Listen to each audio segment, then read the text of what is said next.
Well, growing up in the churches that I did when I was young, the way that we celebrated Easter was basically Palm Sunday and then Easter Sunday.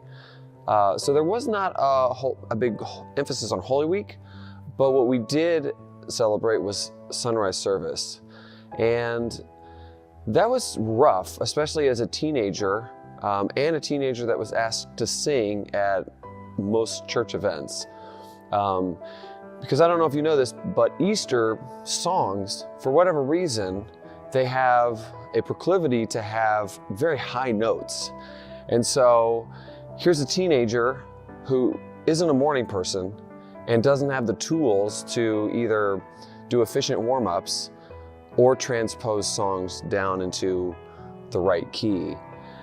And so I just remember Easter mornings being so stressful, and I did everything that I knew how to do to warm my voice up.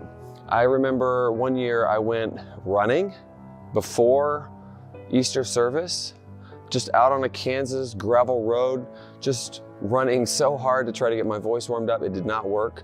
And so much so that my senior year, I remember my plan, and I went through with this plan. I stayed up the entire night so that my voice would not be affected by sleep.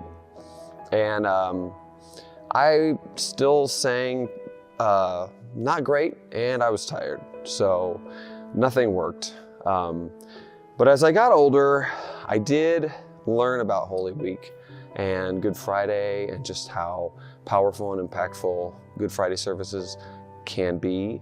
And also Maundy Thursday. Maundy Thursday is a celebration of the Last Supper. And one of the coolest things to me that the Bible includes in the story of the Last Supper is when Jesus washed the disciples' feet. And I want to read those few verses. John 13, Jesus knew that the Father had put all things under his power, and he had come from God and was returning to God.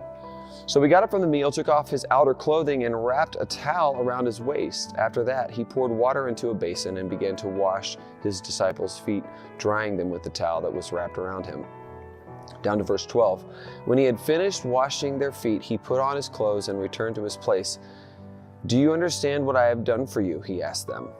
"You call me teacher and Lord, and rightly so, for that is what I am. Now that I, your Lord and teacher, have washed your feet, you also should wash one another's feet. I've set an example that you should do as I have done for you."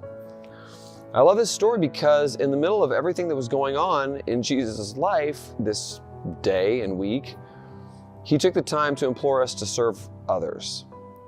And as we go through Holy Week, and we can remember that we walk on holy ground. And on that holy ground, we are all on the same level. So no one is greater than us, and we are greater than no one else. And when you're a leader, whether it's you're an employer or a parent or just whatever your sphere of influence is, I guess don't be tricked into thinking that you're called to lead. You're called to serve. And you might have leadership skills that you develop or tendencies that you have to be a leader, but being a leader comes from a foundation of serving. And so I just say, serve your family, serve the people that you work with, serve the people that you see at church, serve the person that takes the credit card at Quickstar. You never know when your last supper with that person is going to be. So make a Christ-like impact and serve well and serve wholeheartedly. And happy Holy Week.